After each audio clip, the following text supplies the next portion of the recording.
안녕하세요. 오늘도 여러분과 함께 재정적 독립과 이른 은퇴를 향해 한 걸음씩 나아가는 파이어워커입니다. 여러분, 오늘 하루 동안 미국 증시가 폭풍우처럼 요동쳤다면 믿으시겠나요? 예측 불가능한 변동 속에서 누군가는 큰 기회를 잡았을지 모릅니다. 지금부터 단 몇 분만 집중하시면 주가 흐름에 대한 핵심 포인트를 한눈에 파악하실 수 있으니까요. 이번 영상 끝까지 시청하시면 놓쳤다면 아쉽다 싶을 정도로 유용한 정보들이 준비되어 있으니 절대로 나가지 마시고 집중해주세요. 안녕하세요.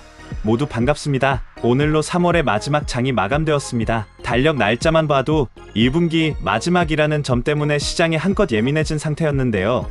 오늘도 시장 분위기가 그 어느 때보다 드라마틱했습니다. 이제 주요 지수 현황부터 살펴보겠습니다. 오늘 다우 지수는 약 1%가량 오르며 비교적 방어주다운 탄탄함을 보여줬습니다. 특히 여러 은행주와 다우 구성 종목들이 회복 흐름을 타면서 지수 전반을 이끌어준 것이 인상적이었는데요. S&P 500도 한때 하락 압박을 받다가 장 막판으로 갈수록 서서히 상승세를 보여주며 결론적으로 플러스권에서 마쳤습니다. 지수가 한동안 5,500선을 지켜내느냐 못하느냐를 두고 애를 먹었는데 결국 심리적 지지선을 회복한 모습입니다. 나스닥 또한 오전에는 하락폭이 커서 17,000선이 무너지며 시장 참가자들의 불안을 키웠지만 예상외로 막판에 근거 있는 매수세가 들어오면서 낙폭을 상당 부분 만회했습니다. 하루를 마감하고 보니 결과적으로는 소폭 하락 혹은 약보합 수준까지 버텨내서 투자자 입장에선 그나마 안도할 만한 마무리가 되었죠. 러셀 2000 역시 낙폭이 컸지만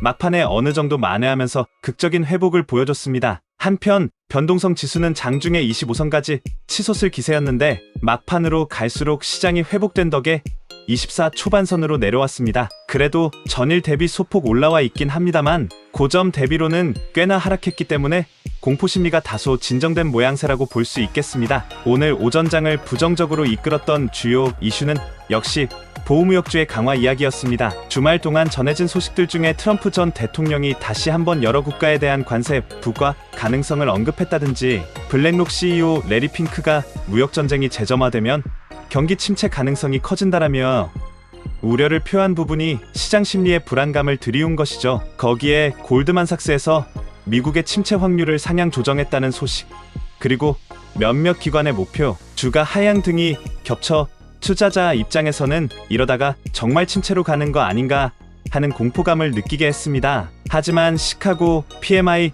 지표가 예상을 뛰어넘어 47선에 가까운 호조를 보이자 하락하던 증시가 극적으로 상승 전환에 성공했습니다. 원래 예상치가 45 언저리였던 걸 고려하면 그래도 경기가 아직은 버틸 힘이 있다는 시그널로 받아들여진 것이죠. 다만 바로 내일 발표될 ISM 제조업 지수나 향후 구인 실태가 만만치 않은 변수라 단숨에 낙관론으로 돌아서기는 이릅니다. 그럼에도 오늘 지표가 수치상 비교적 괜찮게 나와서 시장엔 어느 정도 안도감을 주었습니다. 금리 측면에서도 6월, 9월, 12월 FOMC 때 금리 인하가 가능하다는 시나리오에 무게가 실리고 있습니다. 특히 6월 인하 가능성을 60% 이상으로 보는 시각도 제법 늘었다고 하더군요. 시장이랄까, 투자자들의 심리랄까, 연준이 침체 위험을 눈감고 마냥 강경하게 금리를 유지하지는 않을 것이라는 기대가 조성되는 듯합니다. 채권 금리는 오늘 장 초반 하락폭이 더 컸지만 장 마감 무렵에는 살짝 반등해 금리가 다시 안정세로 돌아선 모습입니다. 이어서 섹터별로 조금 더 구체적으로 살펴볼까요? 자동차 섹터의 경우 관세 이슈가 주말에 부각되어서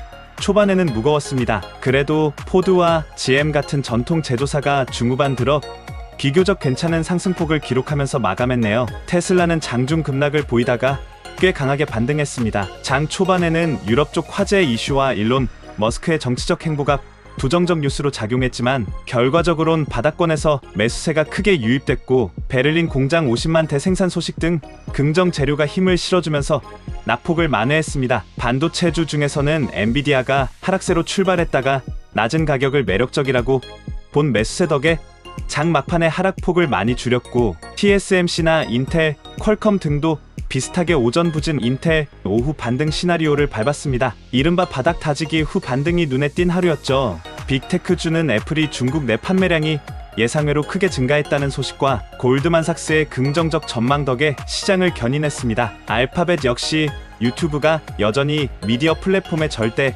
강자라는 평가가 나오면서 하락세를 털어냈습니다. 그 밖에 에너지주도 러시아산 원유에 대한 관세 부각 소식과 육아 반등 덕을 보며 활기를 띠었고 금 가격은 장중에는 뛰었다가 막판에는 상승분이 다소 줄어들었습니다. 그래도 투자 심리가 여전히 불안정해 안전자산도 완전히 매도되지 않는 모습을 보였다는 점이 특징적이었습니다. 시장 전체를 놓고 보면 장 초반엔 지난주 금요일에 어두운 흐름이 이어지는 듯했지만 생각보다 양호한 지표와 관세 이슈가 당장 전면전으로 번지진 않을 것이라는 반론들이 나오면서 돌아서는 모습이었습니다. 물론 하루 사이에 모든 악재가 해결되었다고 보기는 어렵습니다만 공포가 최고조에 달했던 시점보다는 확연히 매수 심리가 살아난 게 사실입니다. 마무리 지점에서 종합해보자면 3월의 마지막 날이 상당히 스펙터클했습니다. 1분기가 이렇게 마무리되다 보니 이제 2분기의 첫 장부터 추가 상승 탄력이 이어질지 아니면 새로운 변동성이 다시 찾아올지에 대해 관심이 쏠립니다. 내일 발표될 주요 경제 지표와 각종 기업 실적 시즌이 본격적으로 시작되면 시장은 다시 한번 방향성을 크게 시험받겠죠. 오늘 영상은 여기까지입니다. 시청해주신 모든 분들 정말 감사드리고요. 지금은 시장의 작은 신호 하나하나가 예민하게 반응하는 시기인 만큼 공식 지표는 물론이고 정책 이슈, 기업 CEO들의 한마디까지 꼼꼼히 살펴보시면 좋겠습니다. 지금까지 파이어워크였습니다. 구독과 좋아요는 경제적 자유로 가는 또 하나의 발걸음이 됩니다. 감사합니다.